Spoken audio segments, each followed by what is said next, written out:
அஸ்ஸலாமு அலைக்கும் வரஹ்மத்துல்லாஹி வபரகாத்துஹு. இறைவனுடைய சாந்தியும் சமாதானமும் நம் அனைவரின் மீதும் உண்டாவதாக. இது உங்களுடைய மார்க்க கல்வி சேனல். இன்றைக்கி நம்ம சவுதி அரேபியா இப்போது ஒரு அதிரடியான அறிவிப்பை வெளியிட்டிருக்காங்க. யாருக்கு எதிர்த்துன்னு பார்த்தா இஸ்ரேலை எதிர்த்து வெளியிட்டிருக்காங்க. அதுதான் ரொம்பவே சர்ப்ரைஸான ஒரு விஷயம்.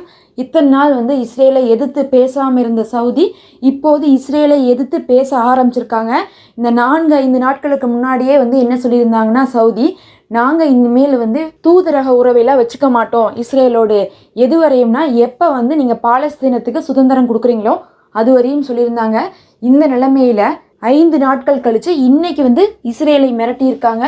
எதற்காக மிரட்டியிருக்காங்கன்னு பார்க்கும்போது, பெஞ்சமின் நெத்தனியா என்ன சொல்லியிருக்காருன்னா, 2 நாளைக்கு முன்னாடி அவர் அறிவிச்சிட்டாரு, ரஃபா எல்லையில் இருக்கிறவங்களெல்லாம் நீங்கள் ரமலான் ஆரம்பிக்கிறதுக்கு முன்னாடி வான்வெளி தாக்குதல் செஞ்சு அங்கே இருக்கிறவங்களெல்லாம் வெளியேற்றுங்க, காலி செய்யுங்கன்னு சொல்லிட்டாங்க.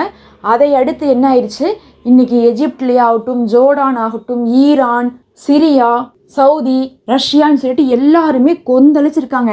எப்படி நீங்கள் ரஃபா எல்லையில் இருக்கக்கூடிய மக்களை வெளியே அனுப்பணும்னு சொல்லுவீங்க, தாக்குதல் செய்வீங்க. ஏற்கனவே வடக்குலேருந்து தெற்குக்கு, தெற்குலேருந்து அங்கே இங்கேன்னு சொல்லி கடைசியாக ரஃபா எல்லை கொண்டு விட்டுட்டு அங்கேயும் நீங்கள் வான்வெளி தாக்குதல் பண்ணால் அந்த மக்கள் எங்கே போவாங்க அப்படின்னு சொல்லிட்டு பெரும் கண்டனங்கள் எழுந்து கொண்டு இருக்குது. இந்த நிலைமையில தான் ஃபஸ்ட்டு என்ன பண்ணிட்டாங்கன்னா, சவுதியே வாய்த்தான்னு சொல்லிட்டாங்க. நீங்கள் அங்கே மட்டும் அடித்தா எதிர்பார்க்காத விளைவுகளெல்லாம் நீங்கள் சந்திக்க வேண்டி இருக்குன்னு சொல்லிட்டாங்க.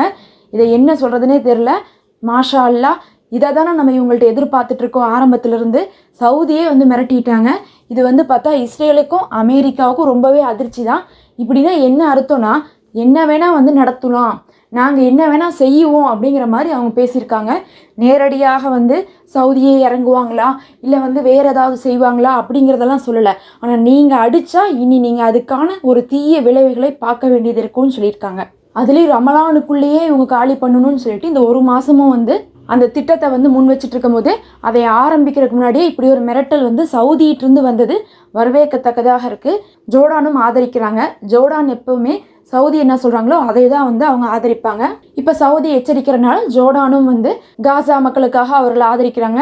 ஒட்டுமொத்தமாக பார்க்கும்போது இப்போ என்ன ஆயிடுச்சுன்னா, 2 அணியாக பிரிஞ்சிருச்சு. Israel, America. இஸ்ரேலை ஆதரிக்கிறவங்க எல்லாமே ஒரு பக்கம், இன்னொரு பக்கம் பார்த்தா பாலஸ்தீன மக்கள், இஸ்லாமிய நாடுகள். அதுதான் ரொம்ப சந்தோஷம். அரபு நாடுகள், இஸ்லாமிய நாடுகள்லாம் ஒன்று சேர்ந்துருச்சு. இதுவரையும் அரபு நாடுகள், இஸ்லாமிய நாடுகள்லாம் ஒன்று சேராமல் இருந்தாங்க. இப்போ எல்லாரும் ஒரு அணியில் திரண்டு வராங்க. இதுக்கு ஒரு முக்கியமான காரணம் பார்க்கும்போது ரஷ்யாவாக இருக்கிறாங்க. ரஷ்யா இந்த விஷயத்தில் உறுதியாக இருக்கிறாங்க, பாலஸ்தீனம் சுதந்திரம் வாங்கி கொடுக்கணும்னு சொல்லிட்டு. அதனால தான் ஈரானுடைய வெளியுறவுத்துறை அமைச்சர் கூட ஹிஸ்புல்லாவுடைய தலைவரை நேற்று சந்தித்து ஹிஸ்புல்லாவுடைய தலைவர்கிட்ட கூட பேசினப்ப அவர் சொல்லிட்டாரு, உறுதியாக, நிச்சயமாக, கண்டிப்பாக நாங்கள் ஜெயிக்க தான் போகிறோம் அப்படிங்கிறதே அவரும் ஈரானுடைய அதிபர்கிட்ட, ஈரான்கிட்ட சொல்லியிருக்காங்க. அதே மாதிரி அமாஸ் தலைவர்கிட்ட பேசும்போதும் அமாஸ் தலைவர்களும் அதவே சொல்லிட்டாங்க, இனி நாங்கள் ஜெயிக்கிறது மட்டும்தான் பாக்கி அப்படின்ட்டாங்க. இப்போ இதை தொடர்ந்து பார்க்கும்போது இந்த பக்கம் வெயிட் கூடிக்கொண்டே போகுது. அதே நேரத்தில் அரபு நாடுகள், சவுதி அரேபியான்னு எல்லாமே சேர சேர ஒரு பக்கம் ஃபுல்லாகவே பாலஸ்தீன மக்களுக்கு சுதந்திரத்தை பெற்றுத்தரக்கான குரல் ரொம்ப ஓங்கி எழுப்பப்பட்டுருச்சு. இதுவே இஸ்ரேலுக்கு பெரும் அடியாக இருக்குது. அரபு நாடுகளெல்லாம் பகைச்சிட்டு வர்த்தகத்தையெல்லாம் பண்ண முடியாது. இவங்க எண்ணெய் வாங்குறதே இங்கிருந்து தான். அப்படி ஏதாவது ஒரு அறிவிப்புக்கு தான் வந்துருச்சுன்னா அமெரிக்காவுக்கும் இஸ்ரேலுக்கும் போய் செவுத்துல தான் முட்டிக்கணும். அந்தளவுக்கு ஒரு பிரச்சனையாக போயிடும்.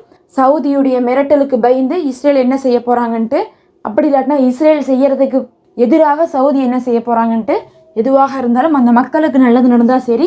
ரஃபா எல்லையில் 15 லட்சம் மக்கள் பக்கத்தால் இருக்கிறாங்க.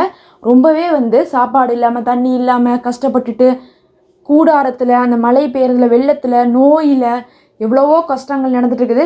பத்தாவதுக்கு இப்போ கர்ப்பிணி பெண்களுக்கு பால் கொடுக்கறதுக்கு கூட குழந்தைகளுக்கு பால் சுரக்க மாட்டேங்குது. ஏன்னா சாப்பாடு இல்லை, அவர்களுக்கே சாப்பிட்றதுக்கு தண்ணி இல்லை, சாப்பாடு இல்லை, பால் இல்லை, எதுவுமே இல்லைன்னா குழந்தைகளுக்குமே எதுவுமே கொடுக்க முடியல. வெளியிருந்து ஏதாவது கொடுக்கலான்னு பார்த்தா அதுதான் வெளியிருந்து எதுவுமே வரமாட்டேங்குதே. அதையும் இல்லாமல் போய் அந்த குழந்தைகள் இறக்கக்கூடிய நிலைமை ஏற்பட்டிருக்குன்னு இப்போ அல் ஜசீரா சொல்கிறாங்க. மிகவுமே வேதனையாகத்தான் இருக்குது.